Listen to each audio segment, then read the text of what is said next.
কিরে রিয়া মা, তুই তো কিছু বলছিস না বিয়ের জন্য। তোর বাবা পাশের গ্রাম থেকে বড় একটা বিশাল বড় গোয়াল ভরা গরু আছে, অনেক বিশাল বড় ফ্যামিলি, ছেলের দাদা, ছেলের ভাই, ছেলের বোন, অনেক বড়, সবাই মিলে একসাথে খায়। তুইও হেনে গেলে খুশিতে থাকবি, সুখে থাকবি।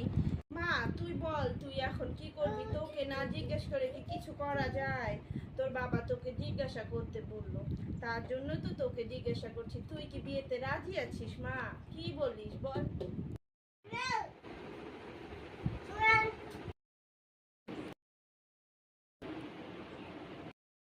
এই মানা, শোন না, তোর জন্য একটা সম্বন্ধ এসেছে। আমার জন্য? ছেলে দেখতে কেমন? ইনকাম কত? ছেলের বাড়ি কি সুন্দর তো দেখতে? ছেলের গাড়ি আছে তো? শাশুড়ি নেই তো? শাশুড়ি থাকলে আমি যাব। একমাত্র ছেলে তো, ভাই বোন থাকলে কিন্তু চলবে না। কি গো,